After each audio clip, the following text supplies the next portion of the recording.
Viewers, நாங்களுடைய Lakshmi. நீங்கள் பார்த்துருக்கிறது 0%. S, நேற்று நான் கெஸ் பண்ணி சொல்லியிருந்த மாதிரியே இனியா அண்ட் ஆகாஷ் அவங்களுடைய கல்யாணம் அதுக்கான ஷூட் நேற்று நடந்திருக்கு.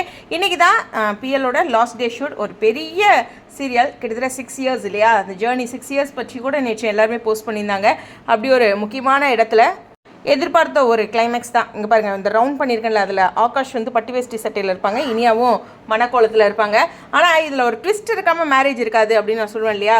நிதிஷோட அம்மாவும் இங்கே இருந்தாங்க. நம்மளுடைய ரேஷ்மா கேக் கட் பண்ணிகிட்டு இருப்பாங்க. ரேஷ்மா பக்கத்தில் இருப்பாங்க நிதிஷோட அம்மா. ஸோ அவங்களும் ஒரு பிரச்சனை கொடுப்பாங்க. என்ன பிரச்சனை கொடுப்பாங்க, ஸ்மூத்தாக அவங்க வராங்களா அப்படிங்கிறது எனக்கு தெரியல. பட் இருந்தாலும் ஒரு பொதுவாக மேரேஜ் அப்புறம் ஒரு கிளைமேக்ஸ் ஷூட்டு அப்படிங்கும்போது ஒரு பரபரப்பு இருக்க தான் செய்யும்.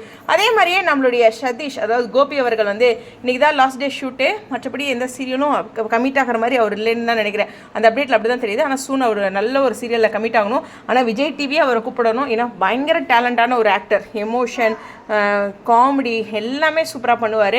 ஸோ ஒரு நல்ல ஃபாதர் இனியாவை பொறுத்து வரலாம். ஆனால் சொதப்பிடுச்சு அதுவும். இந்த சீரியலில் நான் ஃபஸ்ட்டே நிதிஷ்க்கு கல்யாணம் ஆகிற அந்த தருணத்துலேயே நினச்சேன் மறுபடியும் ஆகாஷும் இனியாவும் தான் சேருவாங்க அப்படின்ட்டு.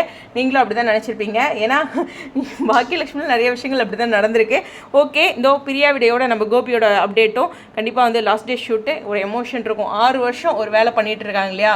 அதனால் ஒரு பெரிய எமோஷனோட எல்லாரும் ஒரு பிரியா விடை கண்டிப்பாக பிஎல் நம்ம மனசுலையும் ஒரு இடம் பிடிச்சிருக்கு அப்படிங்கிறதுல எந்த ஒரு டவுட்மே இல்லை. டிஆர்பிலையும் நிறைய சாதனைகள் புரிஞ்சிருக்கு. எபிசோட் நம்பருமே ஒரு சாதனை தான். உங்களுடைய கருத்துக்கா ஸ்டேடியம்.